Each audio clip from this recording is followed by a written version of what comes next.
Hello, folks. Real Honesty with John Ritlin. I'm John Ritlin. This is top 15 best TNA rivalries. I've already covered these and some of these in TNA tag teams, and some TNA World Champions and factions and this kind of stuff or whatever. So basically, this is just going to be me running through the top 15 because some of them, I'd recommend matches, but honestly, if you YouTube a lot of these and just say this versus this, you'll get some good stuff. And really, a lot of this is going to be from past TNA, like even from like early days, like Asylum days and Fox Sports Net days, and early Spike TV. So a lot of it's pretty good. So anyway, number 15, Christian Cage versus Rhino. I've covered this before. They had a pretty good match Bound for Glory 2006. Brutal cage match on Impact soon after, and they had another match before, but those two matches in particular were really good, and they were in 2006. Really recommend you looking for them. Two lifelong friends, and they really made good rivals here. 14, Mr. Anderson versus Kurt Angle. Really personal rivalry. One of the few heights that Mr. Anderson hit in his TNA career, and Kurt Angle proved that he could get a lot out of a guy that maybe wasn't the best performer. Really good worker on the mic, but yeah, Mr. Anderson wasn't a horrible worker, but Angle got a lot more out of him than a lot of people could. So that's why it's number 14. 13, LAX versus Christopher Daniels and AJ Styles. Match at No Surrender 2006 and Bound for Glory 2006. Both are really good matches, especially the Bound for Glory cage match. So I'd recommend you check that out. Number 12, and I had to have a knockouts one in here, even though knockouts have had some good rivalries. Gail Kim versus Awesome Kong. Great matches that they always had. At least good matches. Like, at the very least, their matches were good. A lot of them were great. Because it was great seeing Gail, the small, and I don't want to say frail-looking woman. She was obviously in shape. But compared to Kong, it was like David Goliath, and it worked. And they really got a lot of good matches out of it. And it's a shame that Gail left in 2008 to go back to WWE. At least I think she left in 2008. It was 2008, 2009. I think it was 2008. But anyway, she left, and it was really a shame because Gail could have gotten a lot more. They could have gotten a lot more out of the rivalry. But still, for what they had, it was great stuff. Number 11, Jerry Lynn versus AJ Styles. Lynn obviously taught Styles a lot, and you could tell that. And Styles and Lynn they made good tag team partners, made good rivals. In 2002, in particular, at Star TNA, so it was very good stuff. Number 10, Raven versus Jeff Jarrett. First really big build for like a major rivalry that they did in TNA. Raven had appeared in January 2003, leaving WWE. And like literally just, I think his contract was up and they just let him go. And then he appeared in TNA, feuded with Jeff Jarrett, and they had built up a match, I believe it was April 30th, 2003. And it was very good. It's good stuff. And they had other matches after that. But it was a pretty good build to a match. Even if it like ended up being fluky with like interference and stuff like that, it was still a damn good match. Excuse me. Number 9, AMW versus New Church and AMW America's Most Wanted. New Church, James Mitchell's New Church. It's very good stuff. Really a lot of bloody matches.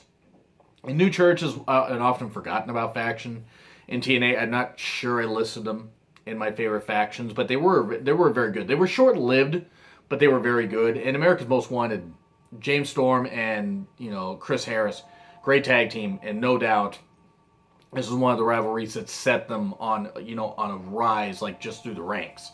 So that's why they're number 9. Number 8, speaking of AMW, James Storm versus Chris Harris. My God, based on the Sacrifice 2007, Texas Death Match alone. This rivalry deserves to be on there because, my God, it was bloody, it was brutal, it was great. The Impact Zone was on fire, not literally. Not like at, I believe, Sacrifice 2006. It was Sacrifice, or was whatever the August one was. It might have been Hard Justice 2006. It was whatever the August one was. But because literally a fire started and the fans were chanting during the pre-show match, "You can't see us," which is kind of funny. But Storm and Harris had a brutal, bloody match. It's a shame they didn't get more out of the rivalry. Harris left the company soon after, I believe, in early 2008. But that match alone puts this rivalry there. And number 7, Angle versus Jeff Jarrett. They feuded before Kurt and Karen divorced. They feuded after Kurt and Karen divorced, and Jeff got with Karen. That right there, it led to some great matches, some uncomfortable matches, and Karen Angle on the mic. Karen Jarrett now. Karen cannot talk for nothing, though Karen is better than Rebby. I mean, I will say that much. Rebby is like basically driving nails into your ears, and even that doesn't come close to the pain of hearing Rebby Hardy on the mic. But Angle and Jarrett, great matches, especially Bound for Glory 2008 after Jarrett had not been in the ring competitively for a number of months, actually over a year. And it was really good stuff. And the matches they had afterwards were just great also. Number 6, AJ Styles versus Jeff Jarrett. Oh, hey, Jeff, it's good to see you again. And AJ, nice to see you also. This was a very fun rivalry. 2002, 2003, and even 2005. They had some good matches. And I mean, they really, people knock Jeff Jarrett, being in the main event a lot. And don't get me wrong, he was in the main event a little too much, but it served its purpose. And eventually, AJ got one over a few times as a heel first in 2002, 2003. I believe 2003. But then in 2005, Jarrett was a heel and he beat him at Hard Justice 2005. To end Jarrett's nearly year-long NWA reign. Back when the NWA title was being featured on TNA. But it was great. Most of the time when they locked up, even with interference, they were always very good matches. Styles really grew as a performer, feuding with guys like Jarrett. Number 5, Beer Money versus Team 3D. Okay, this one's a bit controversial because they really only had like 3 big matches leading like for a few months. But still, they really had Team 3D for all the stuff that people want to talk about, especially Bubba. Because Devon always seemed like the more professional of the two. They did a lot to help establish Beer Money in 2009. And, Beer Money was already getting established anyway as a tag team, but it was really good stuff, and they had a good match in Lockdown 2009, and then Slammiversary 2009. So it was good stuff. I really enjoyed their matches. AMW versus the Naturals. Naturals still criminally underrated as a tag team.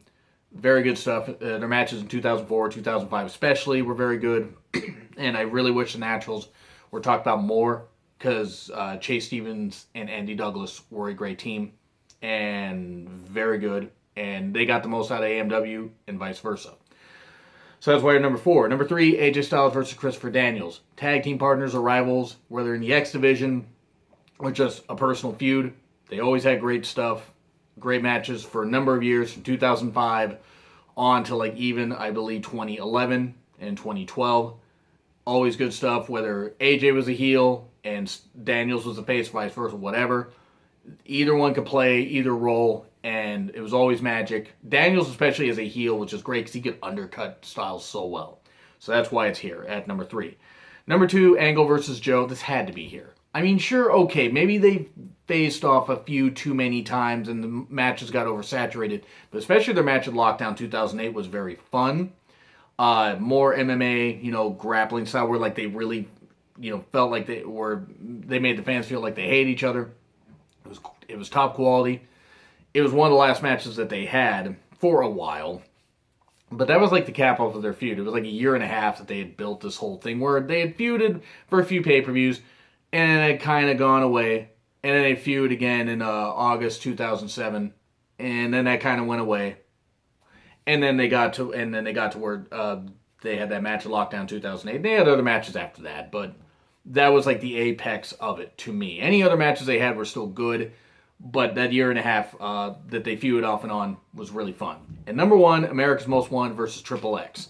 Again, controversial, but screw you guys. I'm a fan of tag team wrestling. Do not try to change me. And America's Most Wanted, Triple X, especially Daniels and Elix Skipper, were the best foils for America's Most Wanted. Low Key, Senshi, whatever the hell you want to call them, was also really good. But to me, America's Most Wanted versus Triple X, that Turning Point 2004, tag team losing tag team must split up match was tremendous. So that's why it's here at number 1. I could talk about it all day, but I'm not going to take forever on this video. So those are my top 15 best rivalries. Do you agree? Do you disagree? Like, comment, and subscribe as always. Twitter link is in the description. It's been Real Honesty with John Ritlin. I'm John Ritlin. I'll see you soon.